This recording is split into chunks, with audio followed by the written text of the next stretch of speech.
Hello everyone. I welcome you all to the Buzzword by Shriram Ayush Study Center, where we discuss about relevant topics related to the issues in news. इस week का हमारा जो topic है वो काफ़ी ज़्यादा interesting और important है. जिस टॉपिक के बारे में हम बात करने जा रहे हैं उसके ज़रिए हमें मौलिक अधिकारों के बारे में जानने के लिए मिलेगा. भारत में अल्पसंख्यकों को दिए गए अधिकारों के बारे में भी हमें जानने को मिलेगा और अल्पसंख्यकों के बचाव के लिए, उनके संरक्षण के लिए जो कानून हैं उनके बारे में भी हम जानेंगे. तो जिस खबर के बारे में हम बात कर रहे हैं वो है एक PIL के बारे में. ये जो व्यक्ति आपको इस वक्त थंबनेल में दिखाई दे रहे होंगे, इनका नाम है Devkinandan Thakur.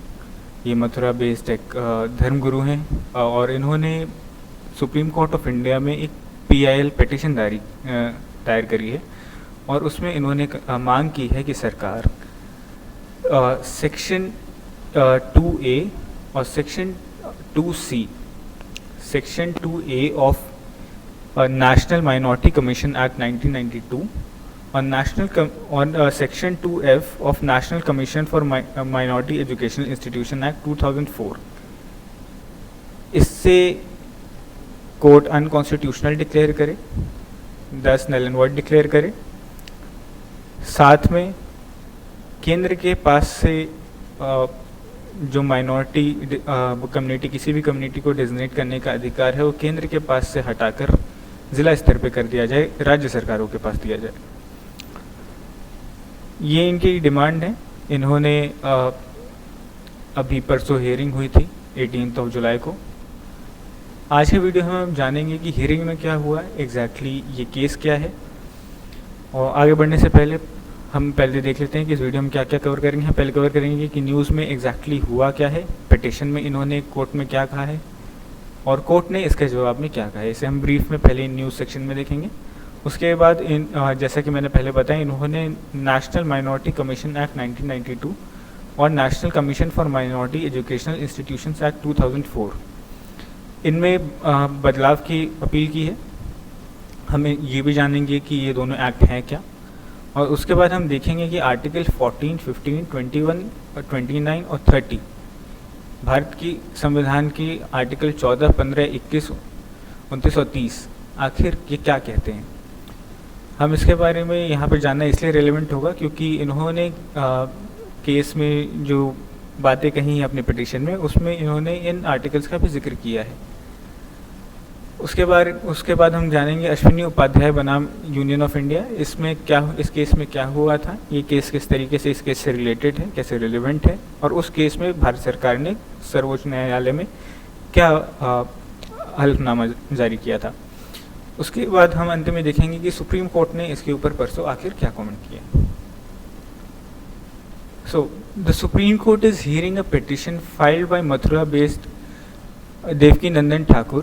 The case name is Devkinandan Thakur Ji versus Union of India, demanding declaration of Section 2C of National Minority Commission Act 1992, Section 2F of the NMCEI Act 2004, and 1993 notification of the central government declaring Muslims, Christians, Sikhs, Buddhists, Parsis, and later on Jains at the national level as unconstitutional, thus void, and seeks direction to identify minorities on district level.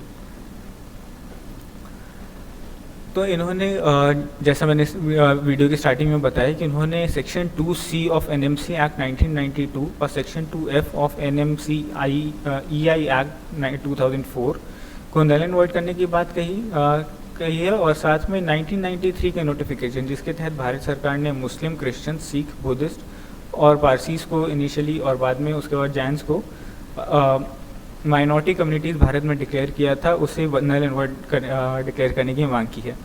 और साथ ही साथ ज़िला स्तर पे Muslims और दूसरी communities या कोई भी कम्युनिटी माइनॉरिटी या मेजॉरिटी है, इस चीज़ का डिजिग्नेशन, ऑफिशियल डिजिग्नेशन ज़िला स्तर पे हो, ये उन्होंने मांग की है.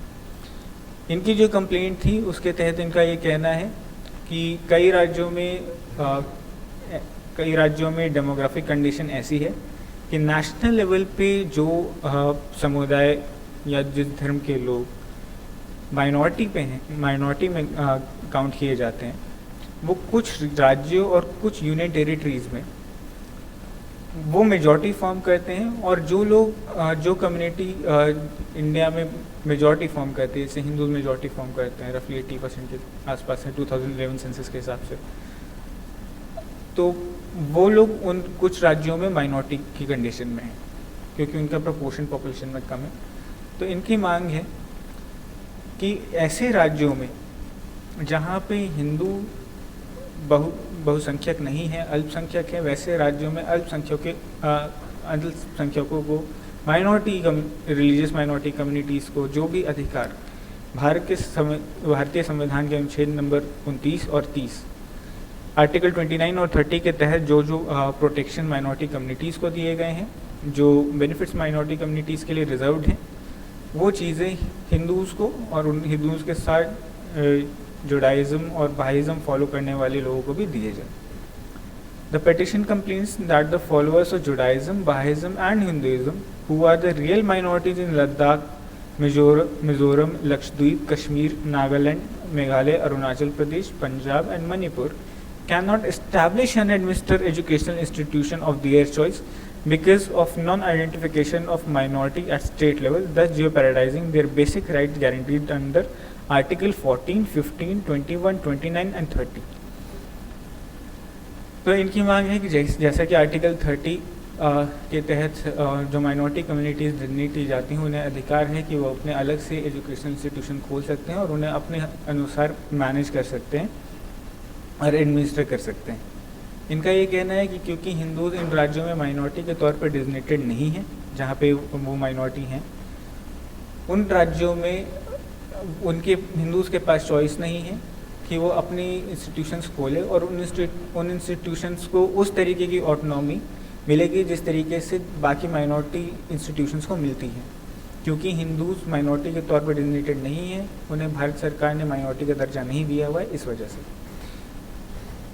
According to the petition, Hindus are merely 1% in Ladakh, 2.75% in Mizoram, 2.77% in Lakshadweep, 4% in Kashmir, 8.74% in Nagaland, 11.52% in Meghalaya, 2.9% in Arunachal Pradesh, 38.49% in Punjab, and 41.29% in Manipur.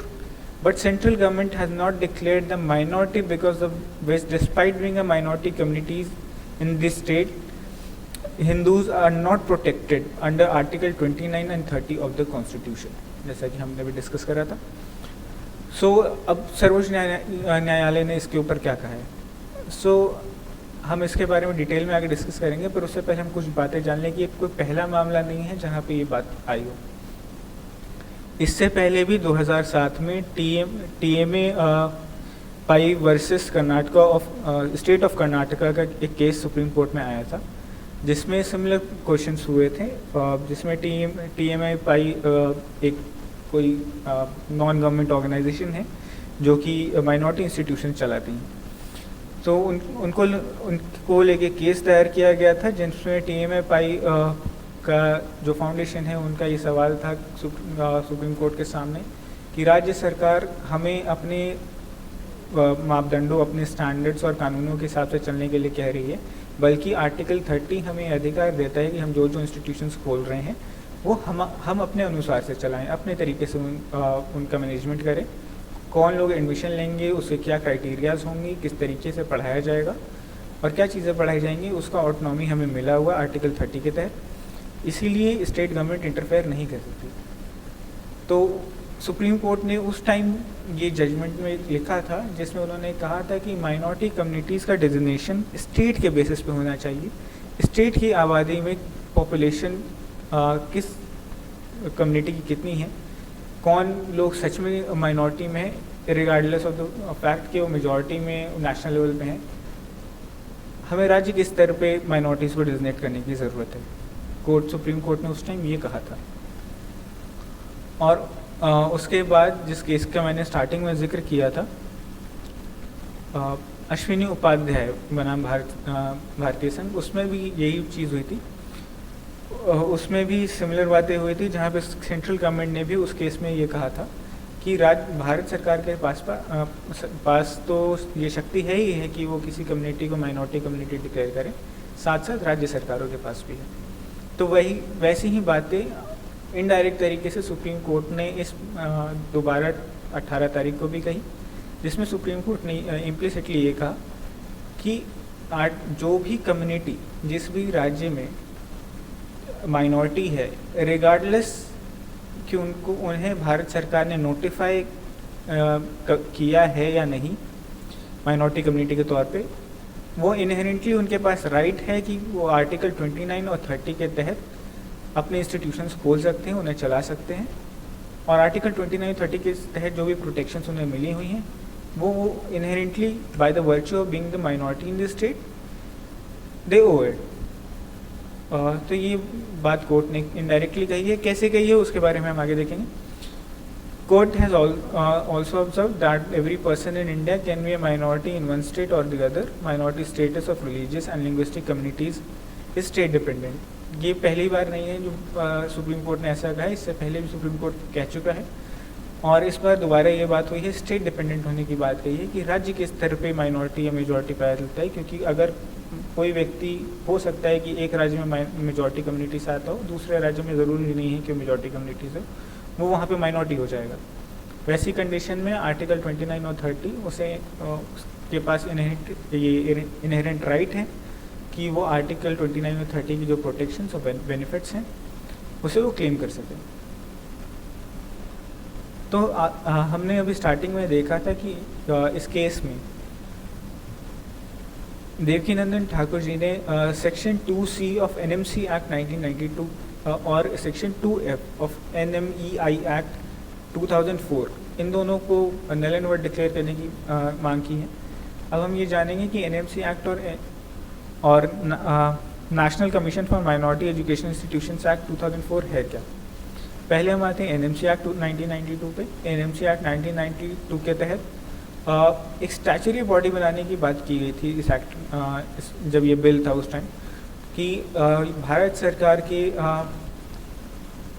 अल्पसंख्यक मामलों का जो मंत्रालय है, मिनिस्ट्री ऑफ माइनॉरिटी अफेयर्स है, उसके तहत एक स्टैचुरी बॉडी बनाई जाएगी जिसका काम माइनॉरिटीज़ को जो संविधान के अंदर और बाकी कानूनों के तहत जो सेफ गार्ड दिए गए हैं, क्या वो सेफ गार्ड्स सही तरीके से काम कर रहे हैं उस पर नज़र रखना उस अथॉरिटी का काम होगा। उसके सिवा माइनॉरिटी की जो समस्याएं हैं, उनके हितों की रक्षा के लिए किस तरीके से उनकी बेहतरी के लिए काम किया जा सकता है, उसको लेकर राज्य सरकारों केंद्र सरकारों को रिकमेंडेशन देना, और किसी भी तरीके की कम्युनल कन्फ्लिक्ट और राइट्स में, ताकि हमारे जो माइनॉरिटी कम्युनिटीज़ हैं मार्जिनलाइज ना हो या फिर मेजॉरिटी की तरफ से एक्सप्लॉइटेशन का शिकार ना हो जाए, मेजॉरिटेरियन टेंडेंसीज का शिकार ना हो जाए, और हमारे देश में रूल ऑफ लॉ बना रहे। जो प्रोटेक्शन माइनॉरिटीज़ को दी गई हैं कानून के तहत वो लागू रहें। उस चीज़ को सही तरीके से रियलिटी एक तरह से चेक करने के लिए आखिर कम्युनल कन्फ्लिक्ट्स और राइट्स में क्या जांच सही तरीके से हुई है, क्या माइनॉरिटीज़ के राइट का हनन हुआ है, उसकी रक्षा कैसे की जा सकती है, बेहतर कैसे किया जा सकता है, इन सभी चीज़ों की जाँच करना, investigate the matters of communal conflicts and rights, ये नेशनल माइनॉरिटी कमीशन का काम होने वाला था। 1992 में एक्ट पार्लियामेंट से पास होता है और लागू होता है।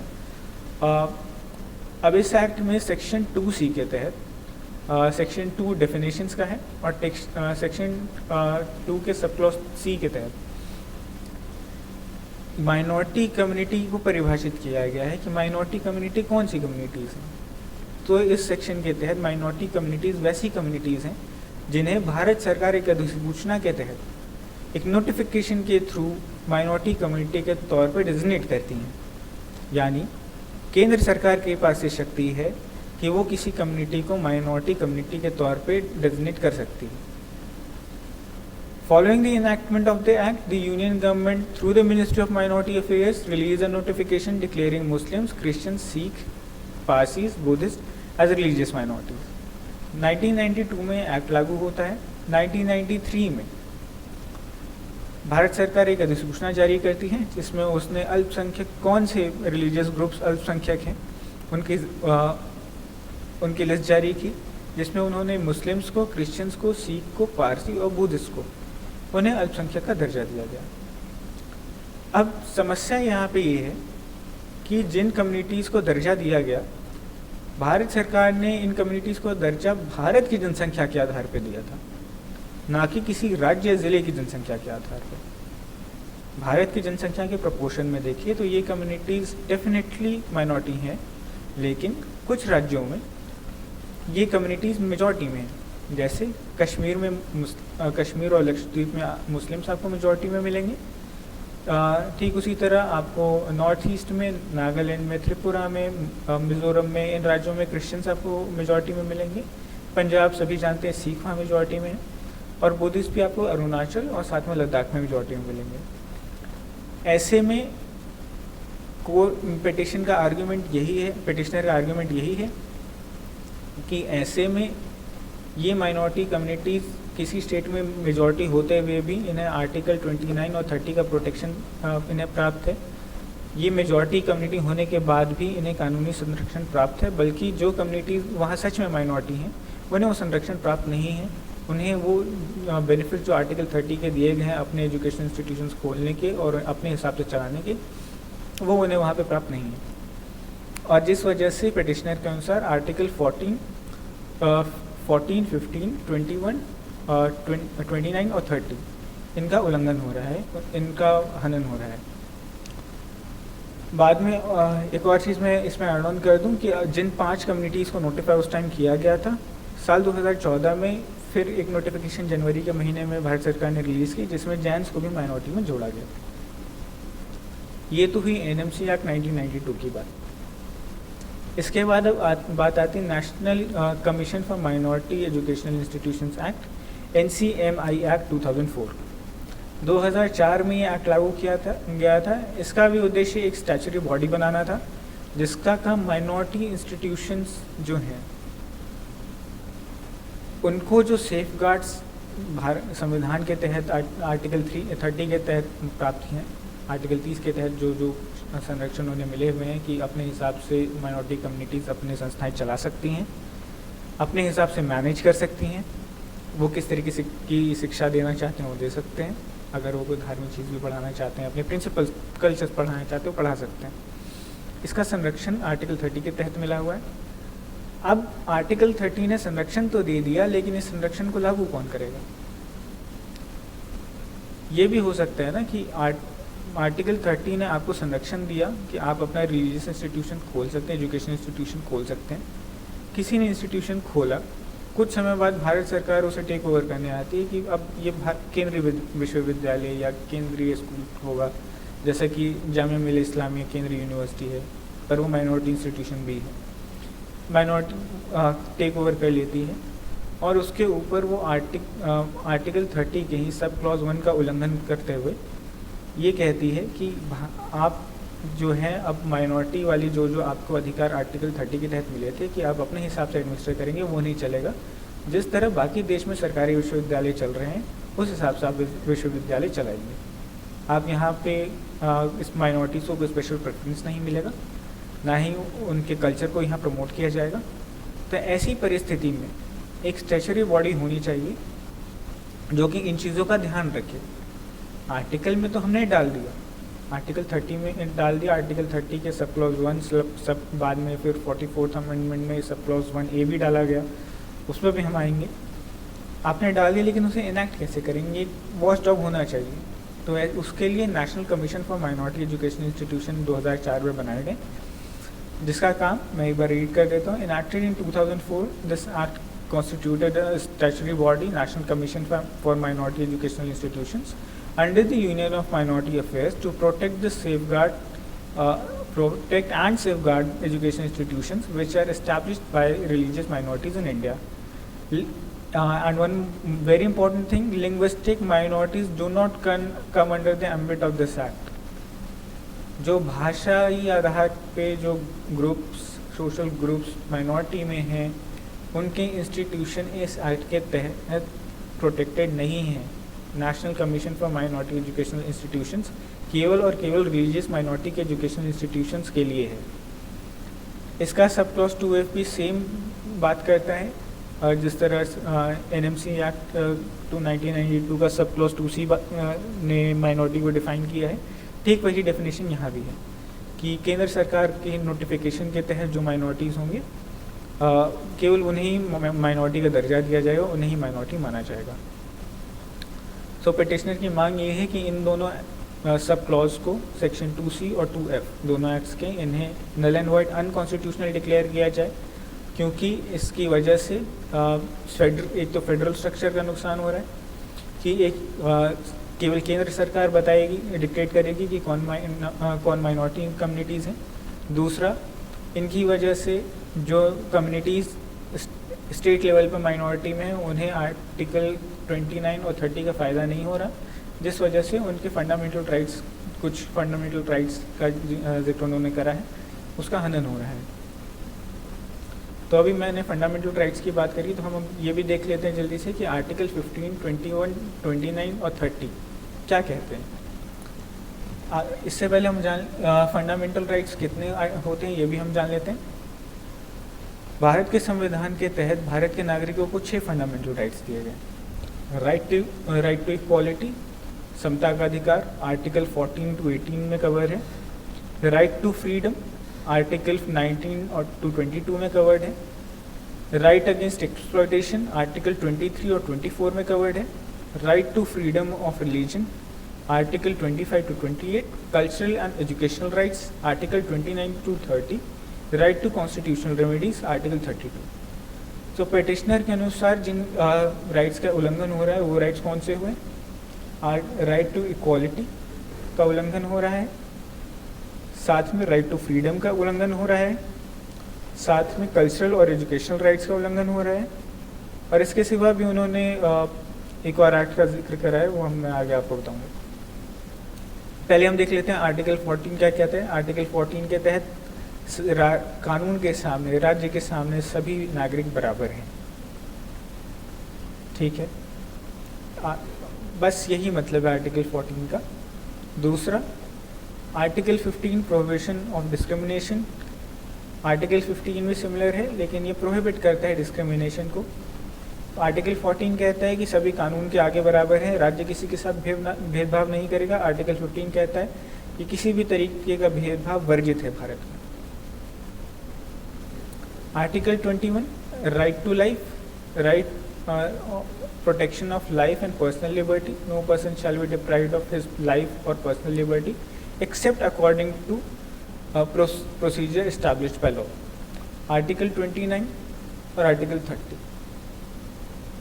आर्टिकल 29 और 30 पे जाने से पहले फंडामेंटल राइट्स के बारे में एक और बात जान लीजिए कि फंडामेंटल राइट्स मौलिक अधिकार हैं, तो हमारे मौलिक अधिकार जिन्हें पार्लियामेंट बाईपास नहीं कर सकता, राज्य का कोई भी अंग आर्टिकल फंडामेंटल राइट्स को, इन 6 फंडामेंटल राइट्स में से किसी भी राइट को हमसे छीन नहीं सकता किसी भी कानून के तहत। लेकिन इसके बावजूद भी ये राइट्स एब्सोल्यूट नहीं हैं।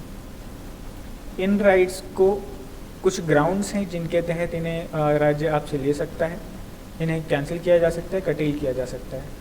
पब्लिक ऑर्डर मेंटेन करने के लिए, मोरालिटी के बेसिस पे, और साथ में तीसरा जो बहुत इम्पोर्टेंट है वो है राज्य की स्थिरता और राज्य की रक्षा के लिए, और चौथा विदेशी दूसरे देशों से मैत्रीपूर्ण संबंध बनाए रखने के लिए। ये 4 ग्राउंड्स पे आर्टिकल्स जो हमारे फंडामेंटल राइट्स हैं उन्हें सस्पेंड किया जा सकता है। आर्टिकल 29 पे हम वापस आ जाते हैं, protection of interest of minorities. Article 29 का हेडिंग कहती है कि it is about protection of interest of minorities, लेकिन here is a twist that the subclause 1 of Article 29 says that any section of citizens residing in the country of India or any part thereof having a distinct language, script or culture of its own shall have the right to conserve the same। Article 29 कहता है कि भारत के भूभाग में रह रही कोई भी आबादी, कोई भी जनसंख्या, कोई समाज का कोई भी वर्ग जिसका जिसकी कोई अलग भाषा है, जिसकी कोई अलग स्क्रिप्ट है, जिसका भी कोई अलग कल्चर है, उसके पास पूरा अधिकार है कि वो उसे कंजर्व करे। बात इसमें हेडिंग में इंटरेस्ट ऑफ माइनॉरिटीज़ की थी संविधान में, लेकिन सब क्लॉज 1 में एनी सेक्शन ऑफ सिटीजन्स लिखा गया, ना कि section of minority citizens. Sub clause 2 कहता है कि no citizen shall be denied admission into any educational institution maintained by the state or receiving aid out of state funds on grounds only of religion, race, caste, language or any of them। राज्य के किसी भी नागरिक को किसी भी educational institution में जो कि राज्य के द्वारा फंडेड है या फिर राज्य के द्वारा ओन किया जाता है, उसमें इस आधार पर एडमिशन उसका कैंसिल नहीं किया जा सकता भेदभाव करते हुए कि आप किसी पर्टिकुलर धर्म से आते हैं या जाति से आते हैं या फिर किसी की नस्ल से आते हैं। ये तो हुई आर्टिकल 29 की बात। सो अब आते हैं आर्टिकल 30 पे। आर्टिकल 30 के तहत all minorities whether based on religion और language shall have the right to establish and administer educational institution of their choice.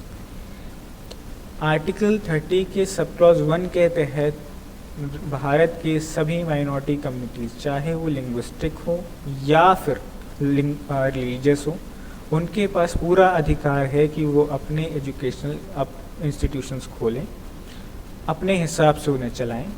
उसमें वो क्या पढ़ाना चाहते हैं, किस तरीके से पढ़ाना चाहते हैं, किस तरीके से रिक्रूटमेंट होगा, ये सारी चीज़ें वो डिसाइड कर सकते हैं। लेकिन TMA pi versus state of Karnataka 2007 वाला केस, जिसका मैंने स्टार्टिंग में जिक्र किया होगा, अगर आप भूले नहीं है तो, उसमें सुप्रीम कोर्ट ने एक और बात कही थी कि आर्टिकल 30 का जो सब क्लॉज 1 है वो लिटरली एब्सोल्यूट नहीं है।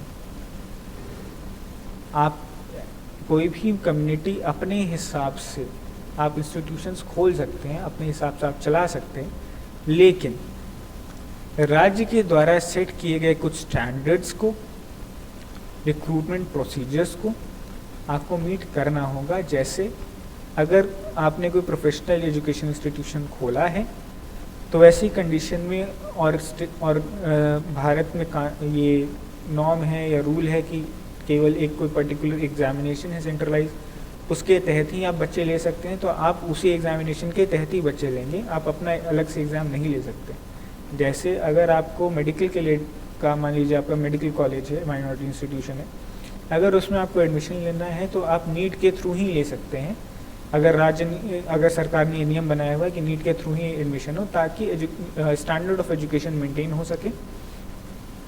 और साथ में एब्सोल्यूट ना होने में ये भी एक बात की गई है कि माइनॉरिटी अगर स्टेट के द्वारा फंडेड एजुकेशनल इंस्टीट्यूशन है, अगर वो थोड़ा भी फंड ले रहे हैं या फिर पूरा फंड ही स्टेट दे रहा है, तो उस केस में माइनॉरिटी कम्युनिटीज़ का जो इंस्टीट्यूशन है उसमें कुछ फ्रैक्शन ऑफ सीट्स जो हैं वो जनरल कैटेगरी के लिए होगी, कॉमन कैटेगरी के लिए होगी, जिसमें नॉन माइनॉरिटी कम्युनिटीज़ को भी आपको हिस्सेदारी देनी होगी। आप चाहें तो 90% सीट्स पूरी बुक रिज़र्व कर सकते हैं अपनी कम्युनिटी के लोगों के लिए, लेकिन आपको 10% या कुछ सीट्स आपको जनरल कॉमन कैटेगरी के लिए खोलनी होगी, जिसमें दूसरे धर्म के भी लोग आ सकें। ये बात TMA pi versus state of Karnataka 2007 वाले केस में सुप्रीम कोर्ट ने कही थी। ये मैंने सब क्लॉज 1 के कॉन्टेक्स्ट में आपको बताया। सब क्लॉज 1A ये ओरिजिनली नहीं था कॉन्स्टिट्यूशन में, इसे 44th अमेंडमेंट के द्वारा इंसर्ट किया गया था। ये कहता है कि कोई भी अगर कोई भी एजुकेशन इंस्टीट्यूशन को सरकार टेक ओवर कर रही है या फिर उसे एक्वायर कर रही है, तो वैसी कंडीशन में सरकार को ये ध्यान रखना होगा कि क्लॉज 1 जो कि कहता है कि माइनॉरिटी कम्युनिटीज़ के पास अधिकार है कि वो किस तरीके से इंस्टीट्यूशंस को चलाएंगे, उसका हनन नहीं होना चाहिए। जैसा कि मैंने JMI के केस का डिस्कस करा था थोड़ी देर पहले कि अगर गवर्नमेंट ने टेक ओवर कर लिया है किसी इंस्टीट्यूशन को किसी कारण से, सेंट्रल गवर्नमेंट ने मान लीजिए टेक ओवर कर लिया, तो इसका मतलब ये नहीं है कि अब वहाँ पे माइनॉरिटी को प्रेफरेंस नहीं मिलेगा या जो उनके कल्चर को जो प्रोपगेट करने का काम हो रहा था वो बंद हो जाएगा। स्टेट को इस बात का ध्यान रखना होगा कि चाहे एक्वायर करने के बाद भी वो उस चीज़ को बंद नहीं कर सकते according to article 30 sub clause 1A। दूसरा उसके बाद क्लॉज 2 की हम बात कर लेते हैं, कि किसी भी एजुकेशनल इंस्टीट्यूशन में को एड देते हुए, क्योंकि इसमें जिक्र किया गया है, आप लोगों को मालूम होगा कि कई सारे एजुकेशनल इंस्टीट्यूशंस को एड मिलते हैं माइनॉरिटी इंस्टीट्यूशंस को, तो वैसे में एड देते हुए सरकार किसी भी इंस्टीट्यूशन के साथ भेदभाव नहीं करेगी क्योंकि वो माइनॉरिटी के द्वारा चलाया जा रहा है। कि एक मेडिकल कॉलेज किसी कम्युनिटी ए से आता है और एक मेडिकल कॉलेज कम्युनिटी बी का है, तो मैं कम्युनिटी ए को फंडिंग कम दूंगा और कम्युनिटी बी वाले इंस्टीट्यूशन को फंडिंग ज़्यादा दूंगा। वो इसलिए क्योंकि पहला वाला जो कॉलेज है कम्युनिटी ए का, वो माइनॉरिटी के द्वारा चलाया जा रहा है, मैं उसे फंडिंग नहीं देना चाहता। इस तरीके का भेदभाव कोई भी सरकार आपके साथ नहीं कर सकती। ये इतनी बातें आर्टिकल 30 में कही गई हैं। अब हम आते हैं Ashwini Upadhyay versus union of India के केस पे। कुछ वक्त पहले बीजेपी लीडर अश्विनी उपाध्याय इसी तरह का केस, इसी तरीके की पिटीशन पीआईएल के तहत सुप्रीम कोर्ट में उन्होंने एक पीआईएल दायर करी थी, और उसमें उन्होंने भी NCM एक्ट 1992 और NCMEI एक्ट 2004 के सबसेक्शन जिनका हमने जिक्र किया 2C और 2F, इन्हें नल एंड वॉइड डिक्लेयर करने की उन्होंने भी मांग की थी। अब मांग क्यों की थी? क्योंकि डेफिनेशन गलत है, और जब तक नोटिफाई सरकार नहीं करती है तब तक हिंदूज़ को और दूसरी जो कम्युनिटी जो अननोटिफाइड है और माइनॉरिटी अपने स्टेट में होने के बावजूद भी उन्हें राइट्स नहीं मिल पा रहे हैं आर्टिकल 29-30 के, वो उन्हें मिल सके। इस केस की सुनवाई के दौरान सुप्रीम कोर्ट ने सेंट्रल गवर्नमेंट से हलफनामा यानी एफिडेविट फाइल करने के लिए कहा था कि आप बताइए कि क्या केवल केंद्र सरकार के पास ही शक्ति है ये नोटिफाई करने की, क्या राज्य सरकारों के पास शक्ति नहीं है? तो केंद्र सरकार ने एक बहुत इम्पोर्टेंट बात कही।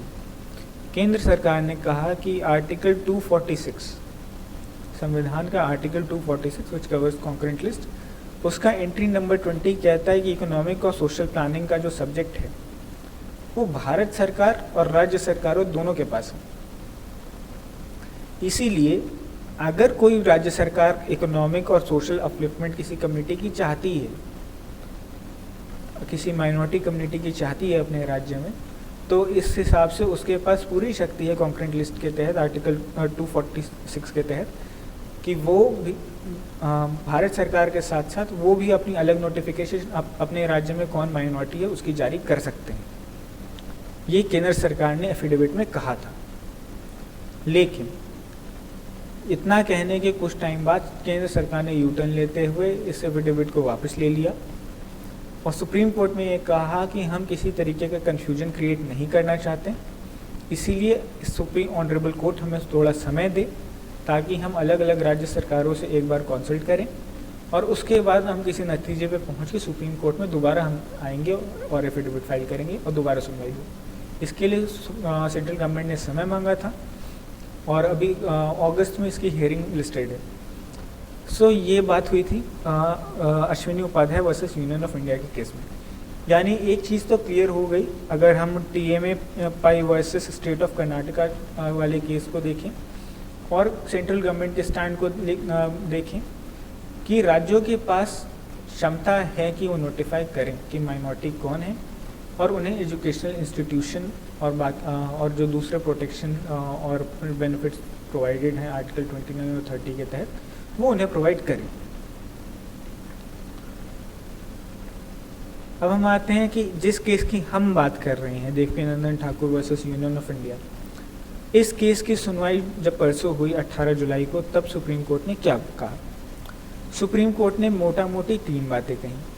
पहला, इसके बारे में पहले डिस्कस कर चुके हैं स्टार्टिंग में, दोबारा से हम कर रहे हैं। मोटी मोटी 3 बातें हुई। पहला कि कोई भी व्यक्ति किसी भी जगह पे माइनॉरिटी हो सकता है। मैं अगर कन्नड़ भाषी हूँ, मैं कर्नाटका से आता हूँ, मैं अपने स्टेट में तो मैं मेजॉरिटी में हूँ, लेकिन जब मैं यूपी में जाऊंगा, वो हिंदी भाषी प्रदेश है, वहाँ पे मैं माइनॉरिटी में आ जाऊंगा। ठीक है, इसलिए भारत सुप्रीम कोर्ट ने अपने ओरल रिमार्क्स में ये स्टेट डिपेंडेंट होने की बात कही है, पहली चीज़। दूसरी चीज़, कोर्ट ने इनडायरेक्टली इंडिकेट किया है कि आपके पास इनहेरेंटली आर्टिकल 29 और 30, चाहे आपको नोटिफाई किया गया हो आपकी कम्युनिटी को या नहीं किया गया हो, अगर आप माइनॉरिटी में किसी भी स्टेट में हैं तो आपके पास इनहेरेंट राइट है under article 29 and 30 to claim your rights. ठीक है, आपके पास पूरा अधिकार है, आप आर्टिकल 29 और 30 के तहत जो भी अधिकार दिए गए हैं उन्हें आप पूरी तरह क्लेम कर सकते हैं। आप अपनी कल्चर को और बाकी चीज़ों को प्रिजर्व करने की बात है, आपका डिस्टिंक्ट कल्चर है बाकी स्टेट के मेजॉरिटी के हिसाब से, तो वैसे में आपके पास पूरा अधिकार है, आप उसे प्रिजर्व करें, प्रमोट करें और आप अलग एजुकेशन इंस्टीट्यूशंस खोलें। ऐसा कैसे इशारा किया सुप्रीम कोर्ट ने इस बात की तरफ? देखिए, सुप्रीम कोर्ट ने पिटिशनर से ये सवाल पूछा कि क्या किसी भी राज्य में हिंदूज़ को ये जो राइट आर्टिकल 29 और 30 के तहत दिए गए हैं, ये राइट्स डिनाई किए गए हैं क्या? सुप्रीम कोर्ट ने ये सवाल पूछा, क्या इस तरह के राइट डिनाई किए गए हैं, क्या ऐसा कोई स्पेसिफिक केस है? सुप्रीम कोर्ट ने आगे ये पूछा कि हो सकता है कि जिन स्टेट्स में हिंदूज माइनॉरिटी में है वो अपने एजुकेशन इंस्टीट्यूशन ऑलरेडी चला रहे हों, और हो सकता है उनमें से कुछ को भारत सरकार की तरफ से ग्रांट भी मिल रहा हो, या हो सकता है कुछ स्टेट्स ने ऑलरेडी नोटिफाई कर रखा हो, इसके बारे में हम नहीं जानते। ये उन्होंने स्पेसिफिकली कहा है, ये मैं खुद नहीं कह रहा हूँ, उन्होंने कहा how do we know in Kashmir और Kerala Hindus may be a minority, but they may have claimed minority status and might be running schools. How do we know? We cannot go ahead on the basis of challenge made in thin air. A case of action before us would really arise if anyone has been denied his or her right in any state. Supreme Court ने इस petition पे response करते हुए कहा है कि हमारे सामने कोई स्पेसिफिक केस किसी स्टेट का, किसी राज्य का लेकर आइए, कोई कॉन्क्रीट ग्राउंड है जहाँ पे किसी को के साथ भेदभाव हुआ है, जहाँ पे उन्हें इस तरीके की प्रोटेक्शन की ज़रूरत है, जहाँ पे वो अपने पसंद के अपने हिसाब से एजुकेशन इंस्टीट्यूशन नहीं खोल सकते। अगर वैसा कोई केस है तभी हम इस पर आगे सुनवाई करेंगे। हमें कोई ठोस आधार चाहिए सुनवाई करने का, हम हवा में केस की सुनवाई नहीं कर सकते। इसके लिए 2 हफ्ते का वक्त पिटिशनर को दिया गया है, और अब देखते हैं कि आगे केस में क्या होगा। जैसा फ़िलहाल देख के लग रहा है उसके हिसाब से सुप्रीम कोर्ट दोबारा से, जिस तरह TMA pi versus state versus of Karnataka वाले केस में कहा था, उसी तरीके से दोबारा से बात होगी, जहाँ पे वो ये हो सकता है वो कहेंगे शायद, क्योंकि जैसे सुप्रीम कोर्ट की बातों से लग रहा है और प्रीवियस जो जजमेंट हैं उसके हिसाब से देख के हम कहें तो आर्टिकल 29 और 30 के तहत उनके पास अपने राइट्स क्लेम करने का अधिकार दिया जाएगा, और हो सकता है कि मेजॉरिटी स्टेटस जो नेशनल लेवल पे उसे हटा के राज्य के आधार पे कौन मेजॉरिटी माइनॉरिटी है, किन कम्युनिटीज़ को माइनॉरिटी के तौर पर डेजिग्नेट किया जाए, ये चीज़ आने वाले वक्त में हो सकता है कि वो राज्य के स्तर पे कर दी जाए बजाय कि राष्ट्रीय स्तर पे। तो अब देखते हैं आगे केस में क्या होगा। This was for today guys. Thank you so much.